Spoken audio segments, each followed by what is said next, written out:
Disturbio, huelga, disturbio. La era de los levantamientos. Joshua Clover.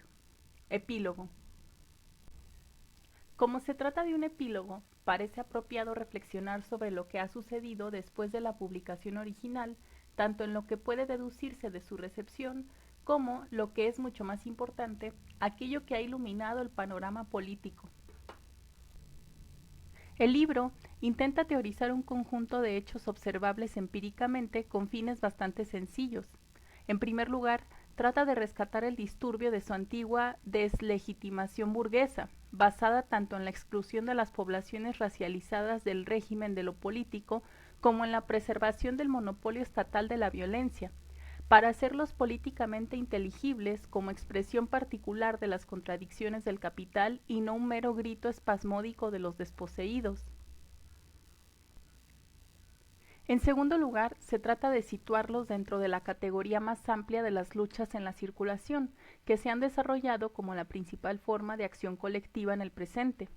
Sencillamente, una lucha que interviene en la esfera de la circulación llevada a cabo por quienes se encuentran en ella, una dinámica compartida, si no heredada, de las principales luchas del occidente preindustrial. En última instancia, trata de proponer una explicación de esta trayectoria de la lucha en la circulación con arreglo a lo que el libro denomina el arco de la acumulación del capital como fenómeno desigual pero global, que nos devuelve a una contradicción fundacional.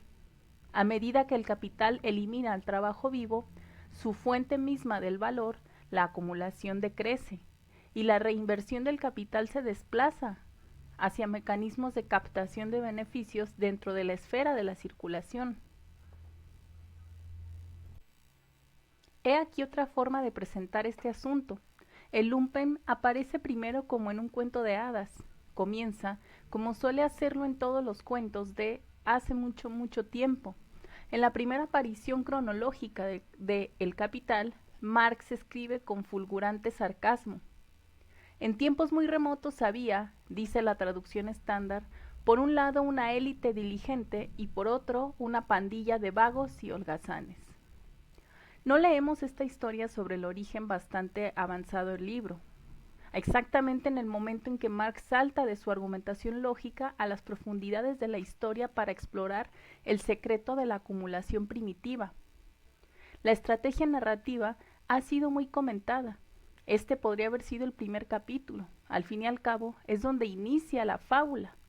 Pero entonces estaría a unas 700 páginas de La Ley General de la Acumulación Capitalista, donde se revela por fin el destino del lumpen. Habiendo sido empujados hacia el trabajo y convertidos en proletariado, según una secuencia lógica que organiza los primeros 25 capítulos, una fracción cada vez mayor del proletariado es expulsada de la producción de acuerdo con la creciente composición técnica y orgánica del capital. Y se sedimentó así en el trabajo informal, el pauperismo absoluto y la redundancia en cotas inferiores incluso de la miseria de la sobrepoblación relativa. De este modo, el principio y el final de la trayectoria del lumpen se unen para insistir en que reflexionemos sobre esta trayectoria directamente. Podríamos decidir simplemente que este libro se refiere a la política de ese arco. Punto de circulación. Las respuestas críticas al libro, que a menudo aparecen en revistas de tradición socialista, se han ceñido de forma prácticamente inapelable al principio según el cual hay que defender la huelga. Una parte de esta defensa ha sido poco más que juramentos de fidelidad a lo que Wright Mills llamó hace 60 años la metafísica del trabajo. Se han visto especialmente obligadas a recordarnos la obviedad que afirma que el capital sigue siendo vulnerable en el punto de la producción. Estas lecturas a menudo han implicado una interpretación errónea de los argumentos del libro, imaginando afirmaciones inexistentes según las cuales la producción ha llegado a su fin y estamos en una era de circulación pura o autónoma, como si tal cosa fuera posible, o se imagina que el libro rechaza la clase como categoría determinante. De hecho, argumenta lo contrario, aunque nos pide que reconozcamos la actividad política propia de los excluidos del salario formal como una forma en sí misma de lucha de clases, dada la racialización de actores de clase en Occidente, la ceguera hacia este hecho adquiere un significado bastante funesto. En ocasiones, estas respuestas señalan la obviedad con respecto a que los disturbios no siempre son emancipadores, pero rara vez hacen lo mismo con las acciones de los trabajadores. Suelen expresar su descontento por la falta de eficacia política que conduce al fracaso de organizarse en la forma en que conocen, aparentemente obviando el hecho por el que esta opinión también tiene una historia racial. Como señala Alice Weinbaum sobre Black Reconstruction, Dubois nos enseña que los esclavos no necesitan estar organizados ni de forma consciente ni colectiva en el sentido marxista tradicional para hacer historia.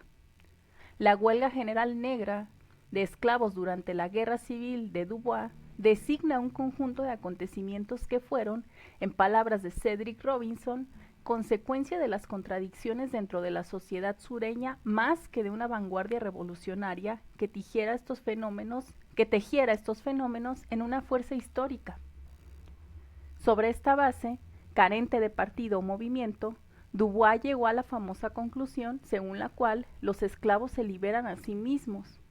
Y esto no es, sin embargo, un veredicto sobre el marxismo, sino sobre un fino estrato dentro de él, bendecido por reconocer un credo y un modo histórico de organización, condenado a tratarlo como abstracto y universal.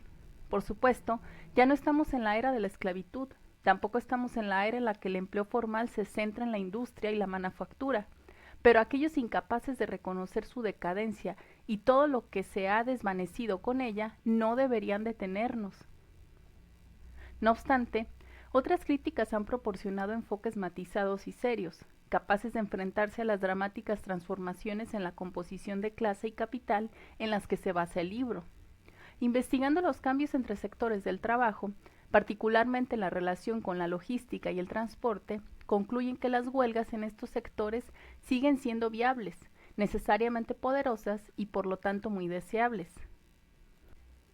Estas propuestas van sugiriendo periódicamente que estos sectores son en sí mismos parte de la producción, abandonando la distinción entre trabajo productivo y necesario e, intencionadamente o no, abandonando un marco marxista en el proceso.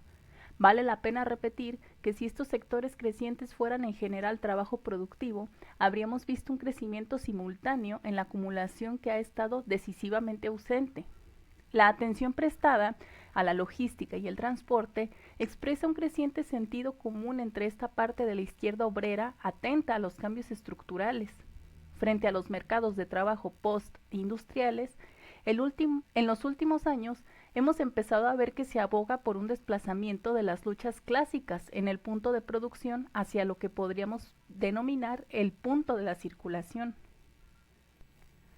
Estos argumentos respaldan fundamentalmente el análisis del libro, aceptando que el capital global, a finales del largo siglo XX, tras el desplome de los beneficios en la manufactura y en la industria en torno a los años 70, ha desplazado su centro de equilibrio hacia la circulación en busca de beneficios, teniendo como punto de apoyo la logística y el transporte, así como las finanzas. El empleo ha seguido al desplazamiento del capital hacia las estrategias de circulación.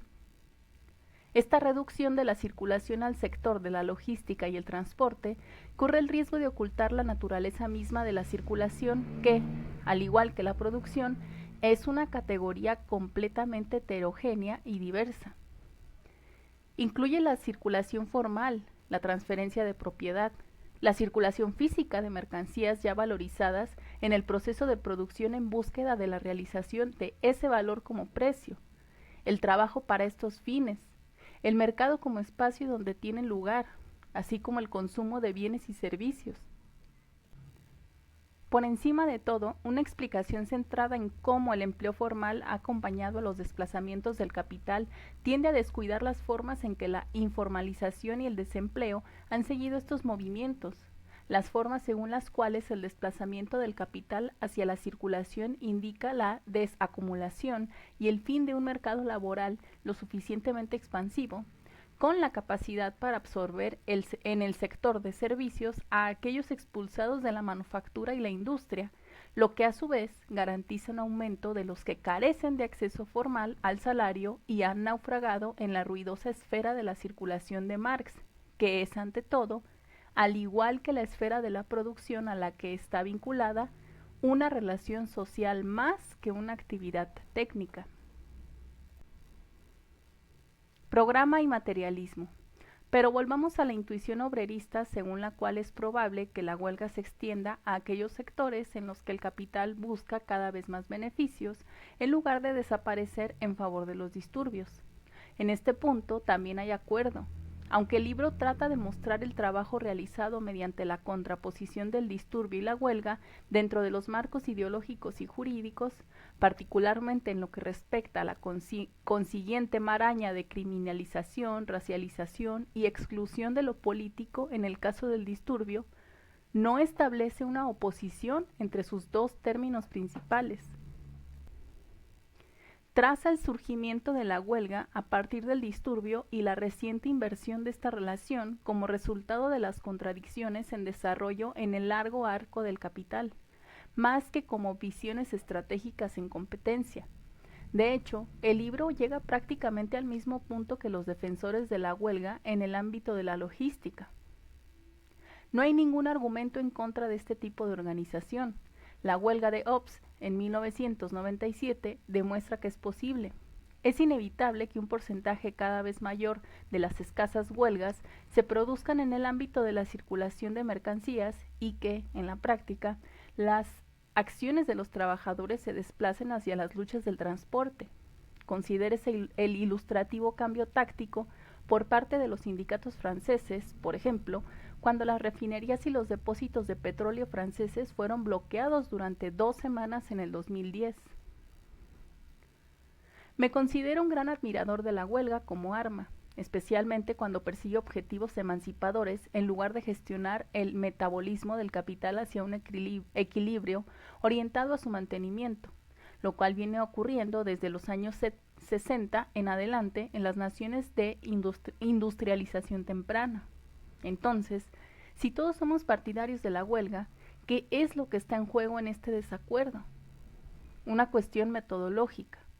La defensa de la huelga es, a veces de forma implícita pero con frecuencia abiertamente, programática. Insisten en que la huelga es algo que aún podríamos hacer y, finalmente, algo que deberíamos realizar. Además, tienden a aplicar su propio enfoque normativo a todo lo que encuentran, incluso a este libro, a pesar de su reserva inicial.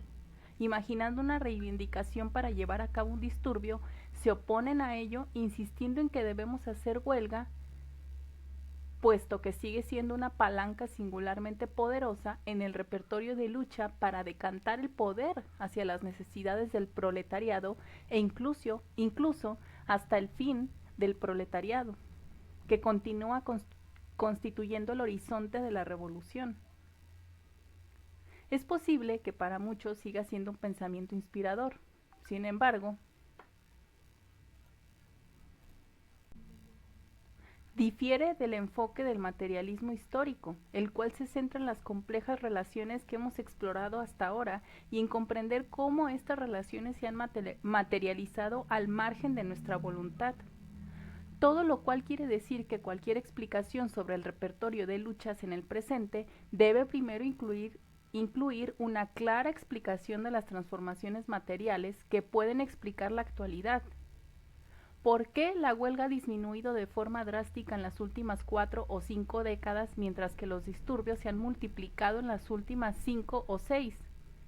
Una inversión histórica que se mueve al ritmo de la desindustrialización y la disminución de los beneficios en los sectores productivos, con la migración masiva a campos tecnológicamente estancados, donde la ausencia de incrementos en la productividad impide el aumento concomitante de la mano de obra. Elementos ambos que formaron un doble movimiento durante la edad de oro del capitalismo. En resumen, ¿Por qué las luchas relacionadas con la circulación, no solo los disturbios, sino las ocupaciones de tierras, plazas y edificios y los bloqueos de carreteras, puertos y oleoductos, etcétera, han pasado a primer plano, mientras que las luchas vinculadas a la producción han retrocedido? ¿Qué nos, qué nos revela esto sobre el terreno político-económico que dialécticamente configura y es configurado por estas luchas?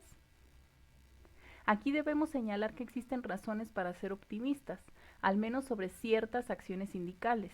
Considerando el caso de Estados Unidos, entre el 2018 y principios del 2019, las huelgas de profesores demostraron ser exitosas y eficaces.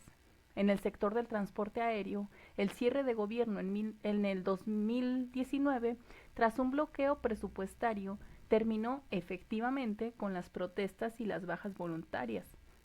Estas constituyen una excepción al declive prolongado. Desde 1947, cuando comienzan los registros de la Oficina de Estadísticas Laborales de Estados Unidos, hasta 1981 se produjeron, de media, alrededor de 310 acciones laborales a gran escala cada año, no menos de 145 anuales. La tendencia descendente comenzó en 1974. A partir de 1982, nunca se superó el umbral de 100 acciones laborales a gran escala por año. En el 2007 hubo solo 7. Durante el notable repunte del 2018 se registraron 20, destacando las enérgicas huelgas en el sector público estatal, que en comparación es relativamente pequeño. Incluso bajo la perspectiva más óptima, nos enfrentamos a un declive a largo plazo de la magnitud considerable. A contracorriente de la tendencia histórica, se necesitará una intensificación prolongada y masiva de las luchas obreras para revertir significativamente este panorama. Esta transformación nos pide que refundemos un marxismo metodológico, de modo que, en lugar de indexar la lucha de clases puramente a las formas del movimiento obrero clásico, pueda comprender la categoría de la manera más amplia y sinuosa. Sin embargo, yo creo que ya lo hace, y que más bien lo que está en juego aquí no es tanto la oposición entre huelga y disturbio, como, por un lado, la reducción del marxismo a una concepción estrecha de la lucha de clases y la organización, o a la preferencia programática de una única táctica, y a lo programático como tal, y por otro lado, a una investigación de las leyes del movimiento del capitalismo atenta al cambio histórico. Los datos anteriores no constituyen ningún argumento contra la huelga, ni contra cualquier otro tipo de confrontación frente a la contrarrevolución permanente del capitalismo. No es una receta. Todos los antagonismos serán necesarios y tendrán que estar vinculados entre sí. Como sostiene Amanda Armstrong en un perspicaz ensayo, será vital estar atentos a las luchas como el piquete de masas, que ella presenta convincentemente como una forma híbrida desarrollada en el siglo XIX, pero inspiradora para nuestro momento actual. Sin embargo, la tendencia real de la historia deja a los materialistas históricos con una tarea analítica. Se trata de una tarea que no puede llevar a cabo, además, mediante la deferencia de la voluntad política en cualquiera de sus formas, a través de cualquier versión según la cual, en algún oscuro día de los años 70, los capitalistas, hojeando sus informes trimestrales, simplemente empezaron a esforzarse más por imponer sus intereses, o que los sindicatos de la misma época simplemente se aferraron a una mala creencia. Ese es el momento en el que el pensamiento político corre el riesgo de quedar atrapado bajo el mando del idealismo, como señala el libro inmediatamente después de este pasaje. En términos generales, los argumentos normativos sobre lo que deberían hacer las personas que luchan pasan por alto la verdad más básica. La gente luchará allí donde se encuentra.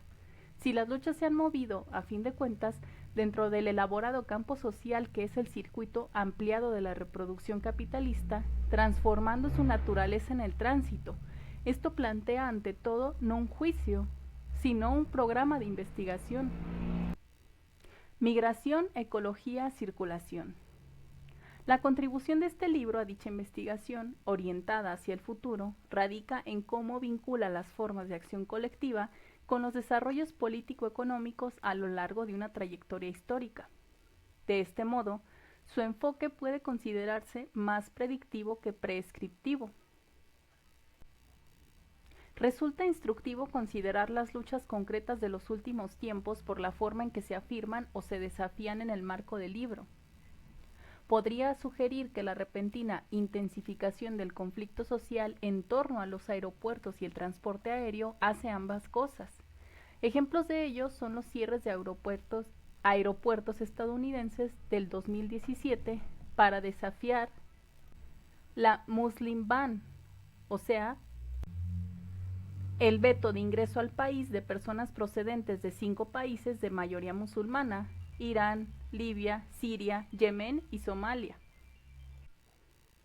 Esto bajo la administración de Trump. Los recortes en las carreteras de acceso, los bloqueos de carreteras de acceso, las pistas de aterrizaje y del personal de servicio para impedir las deportaciones de inmigrantes, sobre todo, aunque no exclusivamente, en el Reino Unido, las amenazas reales de interrupción del trabajo, sobre todo por parte de los controladores aéreos y auxiliares de vuelo, ante la suspensión presupuestaria más larga de la historia de Estados Unidos. Este último ejemplo pone de manifiesto el persistente poder de las luchas obreras. Sin embargo, es importante señalar que este incidente se relaciona con los salarios solo en cuanto que los empleados federales afectados no estaban cobrando nada temporalmente. No hubo negociación salarial sobre las condiciones de trabajo, como tampoco se establecieron mejores condiciones para futuras negociaciones. Cabe destacar que esta acción fue repetidamente denominada como una incipiente huelga general. Al mismo tiempo, este conjunto de acciones señala el aeropuerto como un lugar clave de las luchas en el ámbito del transporte. Recordemos aquí la huelga paralela de los taxistas durante las ocupaciones del aeropuerto en el 2017. Más significativamente, estas acciones subrayan el aeropuerto como un símbolo de la circulación global. Un elemento común en estas acciones es la cuestión de la inmigración y los refugiados. Podríamos ver estas acciones en su conjunto como la apertura de un frente discontinuo contra la reconstrucción de los regímenes fronterizos que pretenden limitar la libre circulación de personas al tiempo que preservan la libre circulación del capital. Un proyecto apenas nuevo, pero que ha llegado a dominar la estrategia estatal en el mundo superdesarrollado.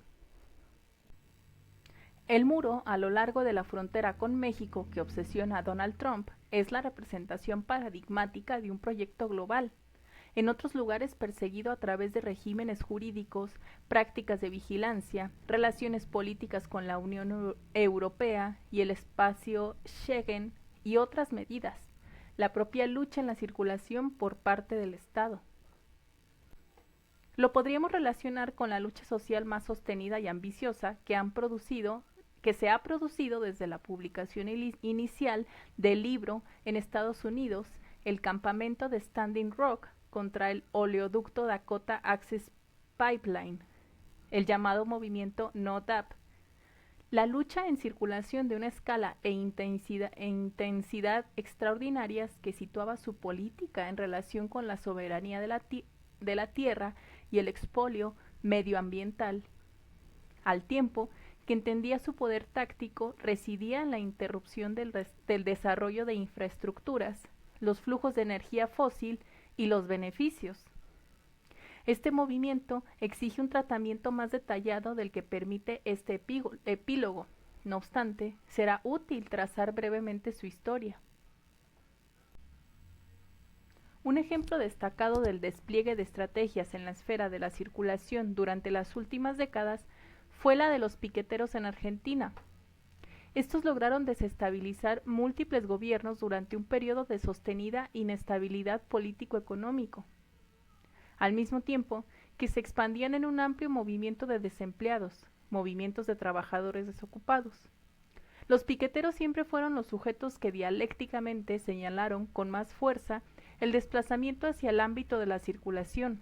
Dicho esto, una prehistoria fundamental de la actual lucha en la circulación radica en la resistencia indígena al proyecto colonial del poder, en el que los imperativos económicos para la extracción y distribución de recursos se convierten en la justificación para la imposición estatal de reivindicaciones de soberanía que serán necesarias para obtener tales beneficios, y así sucesivamente en un ciclo que dilucida la síntesis que Glenn Coulthard denomina capitalismo de colonos.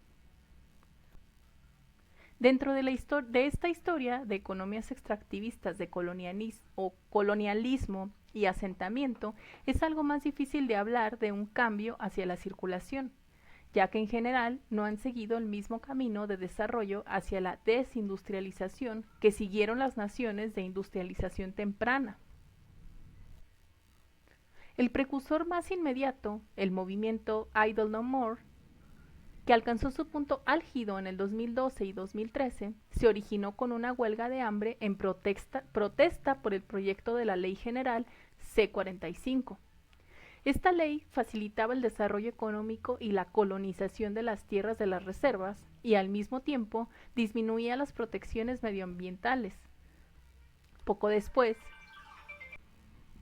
como describe Coulthard, las tácticas de Idle No More comenzaron a diversificarse para incluir el uso de bloqueos y cortes temporales en la circulación de trenes y vehículos, el más sonado de los cuales consistió en un bloqueo de 2 semanas a la red ferroviaria.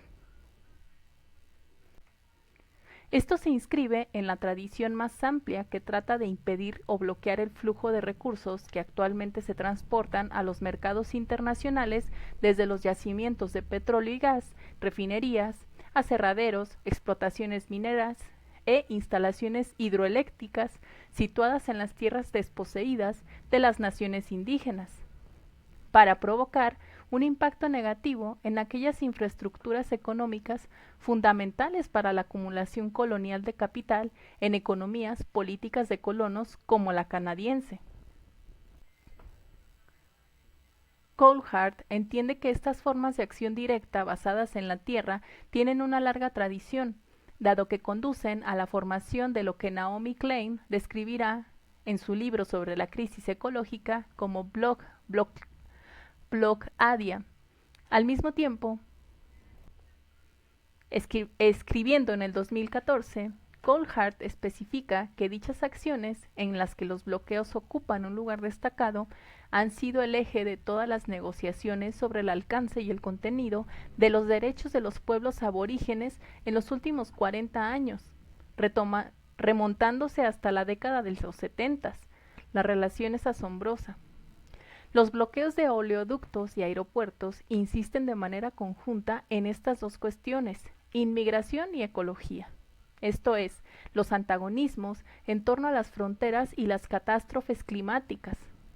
Estos proporcionan, junto con los aspectos clásicos y modernos del disturbio, es decir, la era preindustrial y de la época de las poblaciones excedentarias racializadas, algo que se aproxima a una orientación completa hacia el futuro de las luchas en la circulación. Es en esta parte, por esa razón, que el movimiento de los chalecos amarillos en Francia, atravesado por todas estas características y demostrando a su vez una contradictoria unidad, al reunirlas todas en un único episodio prolongado, ofrece no solo una inspiración según su volátil y ambiciosa impugnación, sino una perspectiva sobre lo que está por venir, una perspectiva cargada tanto de funestos presentimientos como de motivos para la esperanza. Disturbios en las rotondas. Se ha escrito mucho sobre el movimiento de los chalecos amarillos que comenzó a finales del 2018 y continúa en el momento de escribir estas líneas, sobre su desarrollo, sus logros, sus conflictos internos y sus límites. No me detendré en ellos más que para llegar a una formulación concreta. El movimiento tomó su nombre de los chalecos reflectantes que el gobierno exige a todos los conductores. Surgió como una protesta contra el aumento del precio de la gasolina, en particular del diésel común en Francia, impuesta por el gobierno de centro tecnocrático de Emmanuel Macron. Un impuesto sobre el carbono supuestamente destinado tanto a alejar a la gente del uso de combustibles fósiles como a financiar la descontaminación. Esto último resultó particularmente poco convincente por los recortes paralelos de los impuestos. Sus primeros protagonistas coincidieron ampliamente en que este coste adicional por el consumo hacía imposible llegar a fin de mes. Las protestas se manifestaron, en primer lugar, en forma de cortes de tráfico en las provincias. Rápidamente se extendieron a las zonas urbanas, diversificando su forma y consolidándose en actos semanales cada sábado. 3 imágenes, por orden cronológico, empezaron a captar la amplitud de las actividades que caracterizaron al movimiento. La primera imagen, publicada por New York Times, presenta a 2 personas con chalecos amarillos deteniendo un camión de reparto que se aproxima. En su contenedor intermodal, curvado detrás de la cabina, antes del amanecer en la provincia de Guéret. Su significado no podría ser más claro. Se necesita poca gente y una coordinación mínima para detener el transporte comercial. Basta con levantarse temprano, llamar a un amigo y dirigirse a una rotonda, o permanecer allí toda la noche, como era común en toda Francia, combinando la ocupación y el bloqueo. En este momento, junto a los orígenes del movimiento, podemos ver la persistencia genealógica del disturbio medieval de principios de la Edad Moderna, definido por las luchas por fijar el precio de los bienes de mercado. Unos participantes cuya unidad no proviene tanto por su condición laboral compartida como por la desposesión, situada en el contexto del consumo y caracterizados por la interrupción de la circulación comercial. Esta es la definición tradicional de disturbio que se ofrece al público al principio del libro. Seguramente nadie en el movimiento necesitaba esta lectura para saber qué hacer a continuación para llevar a cabo un moderno disturbio por el pan. Si existía alguna duda sobre la persistencia y el resurgir de esta forma particular extraída del repertorio de las luchas populares, el alcance y la intensidad de estos disturbios nacionales, unos 300.000 en su punto álgido, deberían quedar disipadas. Todo indica que este evento acercó a Francia a unas condiciones revolucionarias más próximas a las del 68, o incluso a épocas anteriores. Al mismo tiempo, debemos aclarar que identificar este y otros movimientos futuros como descendientes directos del disturbio clásico, cuya coreografía se ha extraído precisamente, aunque no conscientemente, de la historia de las luchas en la circulación, no es robarle sus posibilidades de improvisación y su potencial para las innovaciones tácticas y estratégicas. Se trata más bien de aclarar las condiciones en las que se hace la historia. El segundo, un video grabado en la ciudad de Narbona, nos muestra un espíritu emprendedor que, tras hacerse con un montacargas, eleva un coche en llamas y lo empotra contra un peaje. Las llamas evocan una práctica global, pero particularmente francesa, conocida como coche incendiado, y traen a la memoria los disturbios del 2005, que estuvieron constantemente iluminados por tales incendios. Como he tratado de exponer, el disturbio racial y el disturbio por la fijación de precios no son tan distintos, y en estos momentos se puede ver su cercanía, pero también su no identidad.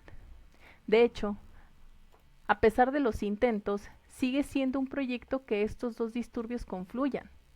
La escena de Narbona se centra, entre otras cosas, en la circulación física con una pureza arcana, que no obstante representa todo el movimiento impuro. En todos los lados, la circulación no es solo el terreno, sino también el enemigo, algo que debes dominar antes de que te domine, algo que debes desarticular de inmediato, tal y como comprendieron los luditas de hace 2 siglos a propósito de la introducción de maquinaria en el proceso de producción. Esto nos lleva al tercer ejemplo. En realidad, cualquier ejemplo extraído de miles de imágenes que muestran una furiosa multitud parisina que ya han intentado asaltar la residencia de Macron en el Palacio del Liceo, asediado en el Arco del Triunfo, mientras sus colegas saquean tiendas a lo largo de los relucientes Campos Elíseos. Aquí convergen el resto de las características constitutivas de los disturbios, a saber, el saqueo, el dominio del ágora como mercado y espacio público, la confrontación directa con el Estado. Merece la pena recordar que la marcha de las mujeres sobre Versalles comenzó como un disturbio por los precios de los alimentos. El Arco del Triunfo, por otro lado, podría considerarse un símbolo del Estado del que se debe tomar posesión y decorar debidamente con pintadas. Además, no podemos pasar por alto las avenidas que irradian desde la histórica Plaza de la Estrella, la rotonda en el corazón del mundo a la que debe aspirar la versión nacional de las luchas en la circulación. En el disturbio del presente. Ahora contamos con lo que podría considerarse un conjunto completo de elementos que nos llevan a aproximaciones más actuales. El movimiento, al pasar rápidamente de las demandas económicas a las políticas, con la dimisión de Macron, la más concreta de las demandas, inevitablemente a la cabeza, planteó casi inmediatamente la cuestión de la inmigración. La reivindicación que correspondía con la enfermedad que infecta la fortaleza Europa, la enfermedad que hace que tanto la derecha como la izquierda, si es que aún existe este espectro francés, sueñen con una economía nacional revitalizada que requeriría, entre otras cosas, un mayor control de la inmigración. Esta enfermedad viene acompañada de dos sueños febriles. En primer lugar, la utopía xenófoba de la fracción reaccionaria y, en segundo lugar, el malentendido económico según el cual se puede volver a las condiciones generales de los días de gloria. Este aspecto es el motivo de preocupación en el seno del movimiento, sobre todo en el contexto de la deriva etnonacionalista de Europa. Al mismo tiempo, no hay motivos para sorprenderse. Todo movimiento de masas se caracteriza necesariamente por una lucha dentro de la lucha. El antagonismo en torno a la aplicación o abolición de los regímenes de inmigración y fronteras será parte integrante de muchos levantamientos en los próximos años, tanto eternamente en respuesta a los nacionalismos como internamente a causa de reivindicaciones contrapuestas. Asimismo, el movimiento de los chalecos amarillos estuvo desde sus inicios impregnado de cuestiones ecológicas. Esto se debió a la coartada que Macron utilizó para lo que, por lo demás, era evidente que no era más que una política de austeridad directa, trasladando cada vez más costes de la reproducción social sobre las espaldas de los pobres. El combustible, especialmente en automóviles, autobuses, oleoductos y calderas, se ha convertido en el foco de una lucha social disputada violentamente y compuesta de dos perspectivas. Por un lado, el intento de pensar la crisis ecológica y capitalista como un único hecho que nos dirige una y otra vez a los combustibles fósiles, las limitaciones y dependencias, las formas políticas del capitalismo de carbono y las consecuencias catastróficas de los grandes incendios. El movimiento de los chalecos amarillos lo captó al instante en su eslogan: fin del mundo, fin de mes. A veces continuaba: los mismos culpables, la misma lucha. No cabe duda de que será necesario un cambio de época en los regímenes energéticos si queremos que haya otra época en la que pueda comenzar plenamente la historia de la humanidad. O comunismo o glub glub glub. Por otra parte, el papel del combustible como elemento necesario para la reproducción del proletariado global garantiza que será objeto de disturbios por fijar los precios, tanto si se les proporciona una excusa ecológica como si no. Los chalecos amarillos siguen directamente a la insurrección brasileña desencadenada por el aumento del precio de los billetes del transporte público en 2013, las protestas por el gasolinazo en México del 2017, centradas en cortes de carreteras contra un aumento del precio del combustible, y los disturbios en Haití por el aumento del coste del combustible en el 2018, por citar solo algunos ejemplos. Así pues, los proletarios se sitúan a ambos lados, la inmigración y la ecología. Pero de nuevo, debemos reconocer que estos dos asuntos constituyen uno solo. Aunque los regímenes fronterizos seguirán proporcionando a la clase capitalista una forma de gestionar los mercados de trabajo, el flujo internacional de mano de obra ya está en proceso de converger con el aumento de los refugiados climáticos, una tendencia que la subida del nivel del mar en las ciudades costeras no hará sino acelerar en un futuro próximo. Cuando este fenómeno se ve desde la contraposición, la aparente necesidad de gestionar unos recursos naturales cada vez más escasos proporciona una justificación perfecta para intensificar el control de las fronteras. Poco importa si se concibe el colapso climático como causa de los refugiados o a los refugiados como el origen de la presión sobre los recursos. En el mundo actual, la inmigración se ha convertido en un hecho ecológico y la ecología en una cuestión de inmigración. Esto es algo simple y rotundo. Las batallas migratorias y el colapso climático comparten una misma base en lo que podríamos denominar el capitalismo de agotamiento.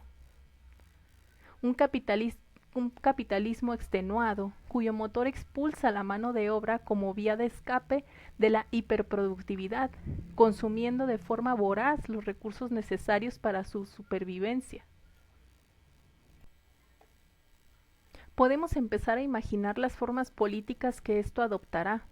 ¿Qué pasaría si el Estado estadounidense, adoptando el razonamiento y la retórica de los mismos antagonistas que con tanta diligencia se esforzó por aplastar en Standing Rock, declarara que un muro fronterizo previsto con México no tiene por objeto disuadir la amenaza de terroristas, bandas de traficantes y otros malhechores imaginarios, sino más bien que es un proyecto en la línea de los defensores del agua, para preservar los recursos contra el consumo destructivo y el expolio indiscriminado?